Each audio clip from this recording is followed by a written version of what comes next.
Welcome to VTV Andhra Pradesh. Anakapalli జిల్లా పైకరావుపేట నియోజకవర్గంలో కోటవరట్ల మండల కేంద్రంలో పలు నూతన భవనాలను ప్రారంభించిన హోంమంత్రి అనిత. అనంతరం కోటవరట్ల ప్రభుత్వ హై స్కూల్లో మెగా పేరెంట్స్ టీచర్స్ సమావేశంలో హోంమంత్రి అనిత పాల్గొన్నారు.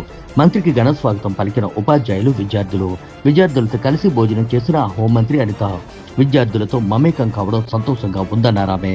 పండగ వాతావరణంలో తల్లిదండ్రులు, ఉపాధ్యాయులు ఆత్మీయ సమావేశాలు జరుగుతున్నాయన్నారు. మంత్రి నారా లోకేష్ విద్యాశాఖలో ఎన్నో మార్పులు తీసుకువచ్చారని ఆమె తెలియజేశారు. రాష్ట్ర భవిష్యత్తు కోసం నారా లోకేష్ బాటలు వేస్తున్నారని ఆమె అన్నారు.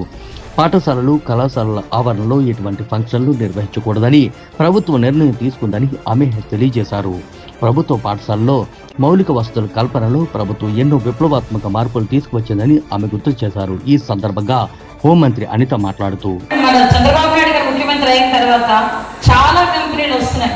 ఈ రోజు మన నియోజకవర్గంలో ఆర్సిలర్ స్టీల్ ఫ్యాక్టరీ వస్తుంది. 2028-29 నాటికి మాక్సిమం స్టీల్ ఫ్యాక్టరీ రన్నింగ్ లోకి వస్తుంది. ఇక్కడున్న యువత చదువుకుని బయటకు వచ్చిన ప్రతి ఒక్కరికి కూడా ఎక్కడో ఉద్యోగాలు అవసరం లేదు, మన దగ్గర నక్కపల్లిలో ఉద్యోగాలు ఇచ్చే పరిస్థితులు కనిపిస్తున్నాయి. ఇలాంటి ఎన్నో అవకాశాలు ఈ రోజు ఉన్నాయి. ఇవన్నీ అందిపుచ్చుకోవాలి అంటే కనుక పిల్లలు కూడా చాలా జాగ్రత్తగా చదువుకోవాలి. ముఖ్యంగా ఇక్కడ రూరల్లో ఉన్న ఈ పిల్లలందరికీ కూడా చాలా మంది ఇక్కడే చెప్పారు, ఈ స్కూల్లో చదువుకున్న పిల్లలు మాక్సిమం ఈ చింతపల్లి నుంచి, అదేవిధంగా పైన ఉన్న ఏజెన్సీ ప్రాంతాల నుంచి, రేవు పోలవరం దాన్ని మన ఆ మత్స్యకార గ్రామాల నుంచి కూడా చాలా మంది వస్తున్నారని ఇందాక మీ హెచ్ఎం గారే చెప్పారు. ఇక్కడ పిల్లల్ని అంత దూరం నుంచి తల్లిదండ్రులు పంపించి చదువుకుంటునేటప్పుడు డెఫినెట్ గా పిల్లలు కూడా అంతే బాధ్యతగా చదువుకోవాల్సిన అవసరం ఉంది. నేను ఈ రోజుల్లో పరిస్థితులు ఎలా ఉన్నాయంటే, ఎందుకు పిల్లలు ఈ డ్రగ్స్ కి, గాంజాలకి అలవాటు పడుతున్నారో కూడా తెలియట్లేదు. చిన్న చిన్న పిల్లలకి కూడా వాటిని అలవాటు చేసే పరిస్థితులు వస్తున్నాయి. అందుకే నేను చాలా సందర్భాల్లో చెప్తాను, ఫస్ట్ పోలీసింగ్ ఎవరు చేయాలి అంటే ఇంట్లో అమ్మ చేయాలి.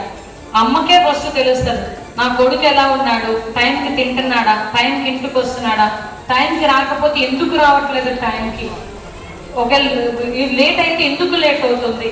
ఈ విషయాలన్నీ కూడా మీరు గమనించుకోవాల్సిన అవసరం ఉంది.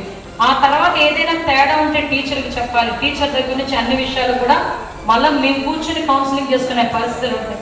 వీటితో పాటు ఈరోజు గవర్నమెంట్ తీసుకోవాల్సిన నిర్ణయాలు, ఈగల్ కానీ ఇందాకే వచ్చారు, ఈగల్ ఇన్స్పెక్టర్ వచ్చి మాట్లాడారు మీతో, ఇలాంటివన్నీ చాలా కార్యక్రమాలు.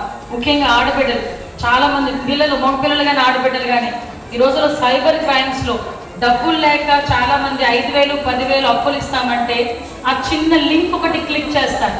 ఆ ఒక్క లింక్ క్లిక్ చేసి మీకు ఆ టైంలో ఒక 5,000, 10,000 మీ అవసరమైతే రావచ్చు.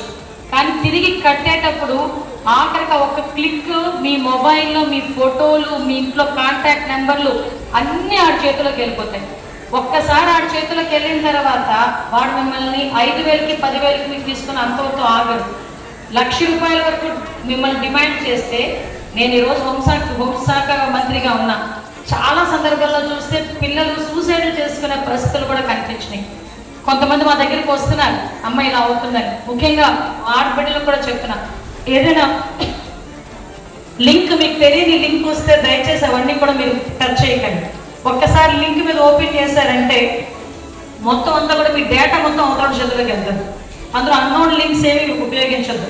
నిన్న గౌరవ సీఎం గారు ఒక ఐపీఎస్ ఆఫీసర్ అందరితో రీట్రీట్ చేస్తే వాళ్ళు చెప్తున్నారు, ఈరోజు ఓవరాల్ గా దేశం మొత్తం మీద 86% ఇంటర్నెట్ యూజ్ చేస్తాం. 86% ఇంటర్నెట్ యూజ్ చేస్తాం.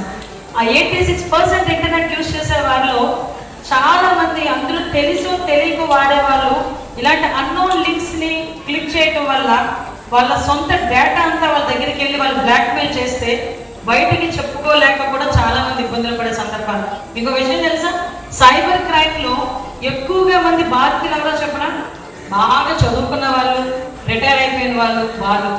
మొన్న రీసెంట్గా మీకు విషయం చెప్తా, విజయవాడలో ఒక పెద్ద ఆయన బ్యాంక్కి వెళ్ళి 80 లక్షలు ట్రాన్స్ఫర్ చేయడానికి రెడీ అయ్యాడు. ఎందుకు బ్యాంక్ వాళ్ళకి డౌట్ వచ్చింది, ఎందుకు ఈయన 80 లక్షలు ట్రాన్స్ఫర్ చేస్తున్నాడు, ఎవరికి ట్రాన్స్ఫర్ చేస్తున్నాడు, పోలీస్ డిపార్ట్మెంట్ వాళ్ళకి చెప్పారు. పోలీసులు వచ్చారు, కూర్చొని ఏందమ్మా ఎందుకు 80 లక్షలు ఇస్తున్నావే, ఎవరికి ఇస్తున్నావు, లేదు నాకు తెలిసిన వాళ్ళకి ఇస్తున్నాను, అదే ఇదే అన్నారు.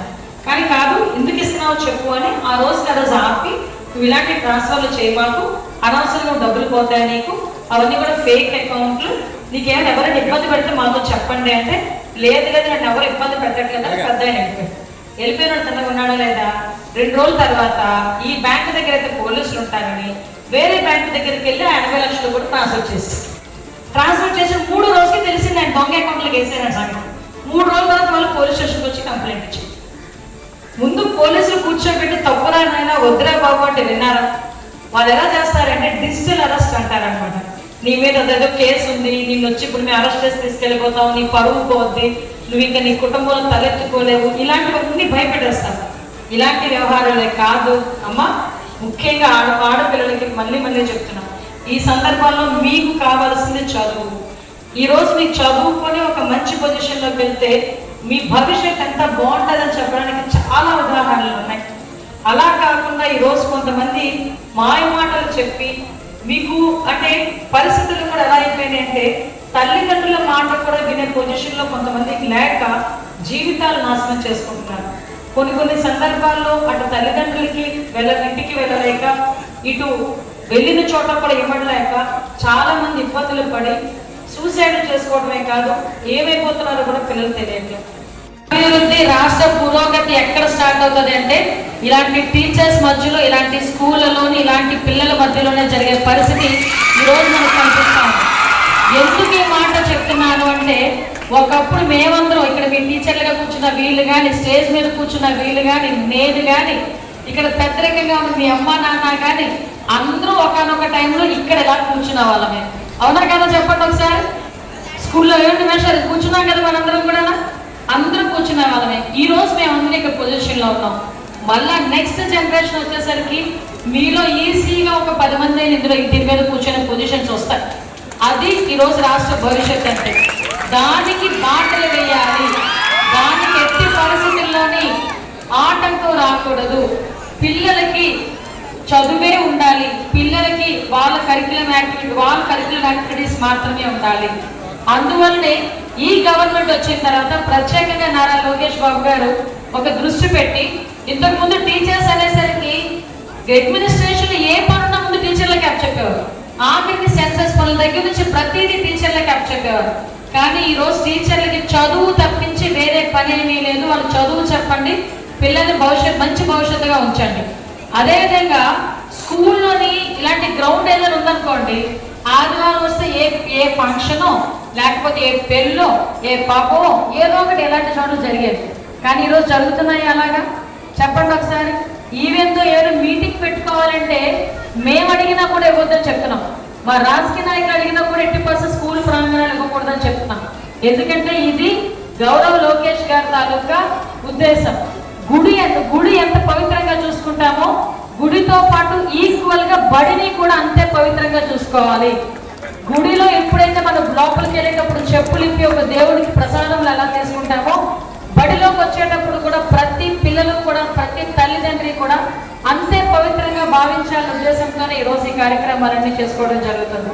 ఈరోజు పిల్లలు ఉన్నారు, పిల్లలకి సాధారణంగా ఇలాంటి పేరెంట్ టీచర్ మీటింగ్ అంటే, ఇలాంటి పేరెంట్ టీచర్ మీటింగ్ జరగాలి ఒక ప్రైవేట్ స్కూల్లో అంటే నీకు ₹1,00,000 ఫీజు కడతానే కానీ ఇలాంటి పేరెంట్ టీచర్ మీటింగ్కి వెళ్ళలేవు.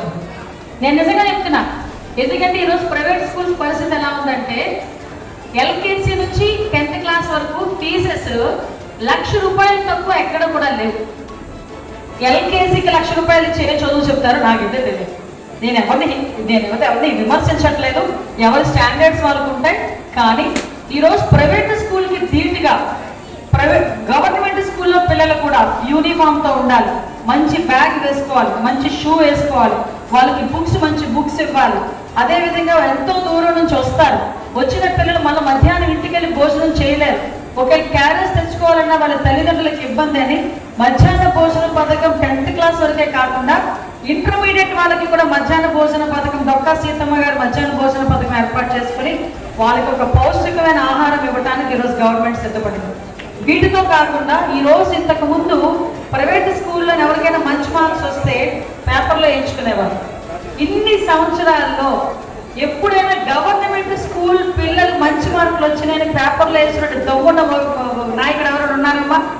మన నాయకుడు, మీ అందరి నాయకుడు లోకేష్ బాబు గారు చేశారు ఆ పని. ఈరోజు నేను నిజంగా ఆ రోజు ఆశ్చర్యపోయాను. ఒక టీచర్గా నాకైతే భలే హ్యాపీ అనిపించింది. ఒక గవర్నమెంట్ టీచర్గా ఫస్ట్ నేను చేశాను కాబట్టి చాలా సందర్భాలు అనుకునేదాన్ని, గవర్నమెంట్ స్కూల్లో పిల్లలు దేనికి తక్కువ, అప్పటి నుంచి బాగా చదువుతారే, వాళ్ళని ఎవరు తీసుకొచ్చి పేపర్లు వేయాలంటే కొన్ని లక్షలు ఖర్చు పెట్టాలి. ప్రైవేట్ స్కూల్ వాళ్ళంటే వేసుకుంటారు, గవర్నమెంట్ స్కూల్ వాళ్ళని ఎవరు వేసుకోగలరు అనుకుంటే నేను వేయిస్తాను అని స్టేట్ లెవెల్లో ఫస్ట్ మార్కులు వచ్చిన 10 మంది పిల్లల ఫొటోస్తో ఈనాడు మెయిన్ పేపర్లో, ఆంధ్రజ్యోతి మెయిన్ పేపర్లో వేశారంటే గవర్నమెంట్ స్కూల్ బాగు చేయాలి, గవర్నమెంట్ స్కూల్లో చదివే పిల్లలు బాగుపడాలి అని ఈ గవర్నమెంట్ ఎంత ఆశిస్తుందో మీరు కూడా అర్థం చేసుకోవాలి. ఈరోజు పిల్లలు ఇదే పండగ వాతావరణం, ఇలాగే మేము అందరం కూర్చొని మాట్లాడుకొని వెళ్ళిపోవచ్చు. ఇక ముందు పేరెంట్కి తెలియాలి, ఎందుకంటే నేను చాలా సందర్భాల్లో చెప్తాను. అది ఆఫ్ చేయండి, ఆఫ్ చేయండి. Home Minister and all the elders attend the program, our school headmaster, teachers, parents and everyone. My special thanks to our Education Minister Nara Lokesh sir, our Chief Minister Nara Chandrababu Naidu sir for conceiving this Mega Parent Teachers Meeting 4.0. Today's Mega Parent Teachers Meeting is very encouraging program for students like us. We are thankful to our teachers who are encouraging to future, and like to my parents is supportive me, informing the house that we will study well, be disciplined and follow school rules, and education is very important. Always strive to fulfill the wishes of parents and teachers. Thank you, ma'am.